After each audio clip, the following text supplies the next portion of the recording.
Welcome back to the class, children. Okay, in today's science class, I'm just going to revise the fifth lesson and the sixth lesson 1 mark exercises. Okay, so we are approaching the quarterly examination and we have to go through all those things, right? So I want all my students to take your science book to the page number 32. 32. So, what is the name of the sixth lesson? You all know that. First aid. Okay. Now, everyone take page number 32. Okay, children. Have you all taken? Okay. Now, so in this chapter, sixth lesson, you are having fill in the blanks and true or false. So, we are going to learn that. So, see first one, the fill in the blanks. See the first one. I will just zoom it. Okay.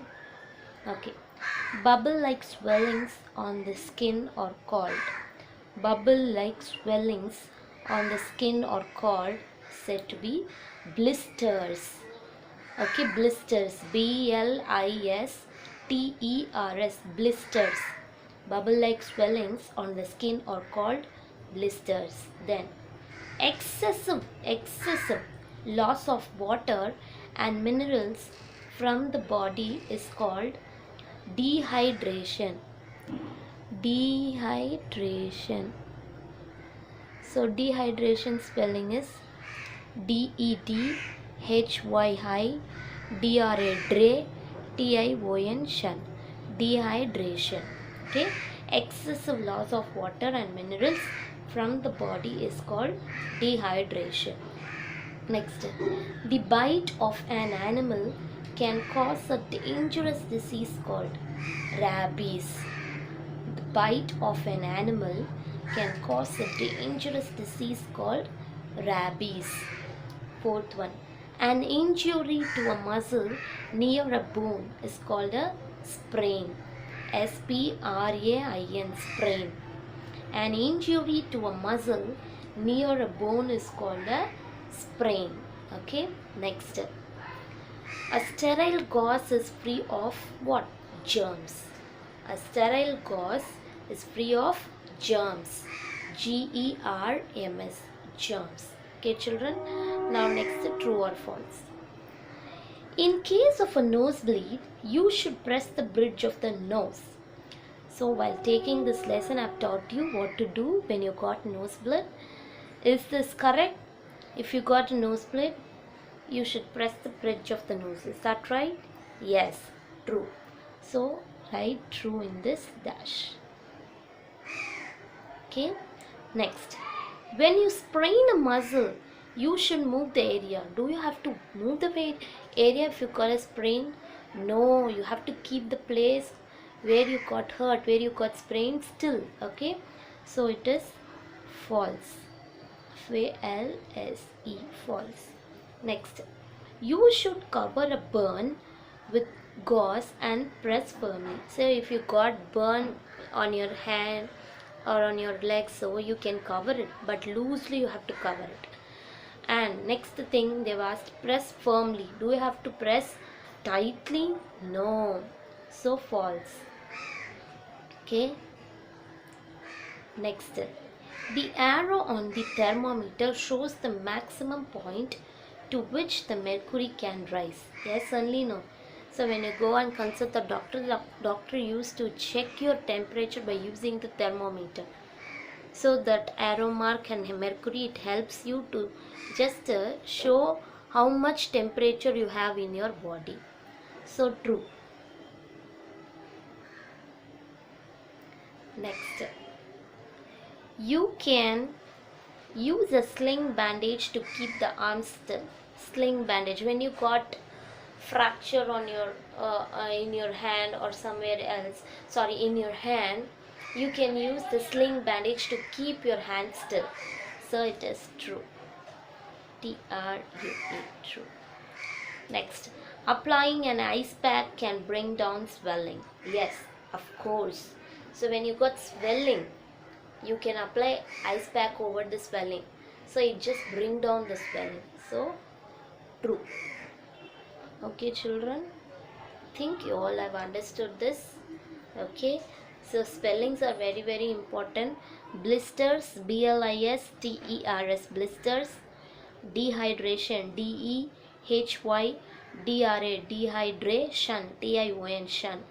Rabies, rabies, rabies. Next is sprain, sprain, sprain. Next is germs, germs, germs. Shall we move on to the fifth lesson? What is the name of the fifth lesson? Yes, you all know that name of the fifth lesson. Yes, name of the fifth lesson is diseases. Now everyone turn to the page 27. 27. First, choose the correct option. Okay, which of these is a communicable disease? Communicable disease means it will pass from one person to another person. Which disease? Of course, common cold. Common cold. It will pass on from one person to another person. Mosquitoes spread what? Of course, malaria. Mosquitoes spread malaria. Mosquitoes lay their eggs in where? Stagnant water. Stagnant water. Stagnant water. Next, which of these spreads through contaminated water? Contaminated means dirty water. So, dysentery. dysentery, dysentery. Next, which of these does not spread through air? It will not. This disease, it will not spread through air. Which disease? Dengue. dengue. Dengue. Okay. Next, match the following. Match these. See the first. Scurvy. scurvy. Scurvy. So when you lack in this vitamin, okay, or this vitamin, you will get this disease, scurvy. Which vitamin is that? Vitamin C. Okay. Next, berry, vitamin B. Okay. Next, anemia, of course, iron.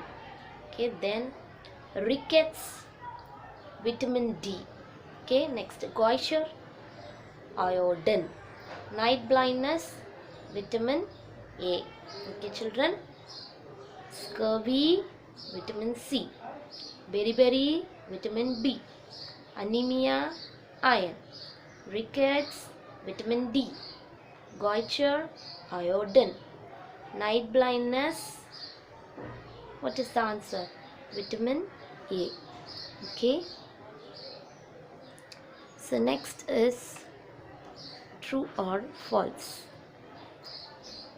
Flies spread diseases like dysentery and typhoid. No, false. Children do not grow properly when their diet lacks proteins. Yes. When the food we are eating, if the food is in lack of protein, so what happens? You will not grow properly, right? So it is true. Oranges have a lot of iodine. False. Pesticides are medicines that protect us from germs. No. Pesticides are chemicals. Okay, so false. Next, air carries the germs of jaundice. No. False. Dear children, when you are reading, when you are learning, please understand the statements and then learn. Okay, once again we will. Flies spread diseases like dysentery and typhoid. False. Children do not grow properly when their diet lacks proteins. True. Oranges have a lot of iodine. False. Pesticides are medicines that protect us from germs. False. Air carries the germs of jaundice. False. Okay children, I think you all understood. Okay, so go through 5th and 6th lesson onwards, and even inside also you have to learn, because as I've told you that from book inside also I'll be asking you questions. Be thorough and be ready for the exam children. Thank you all.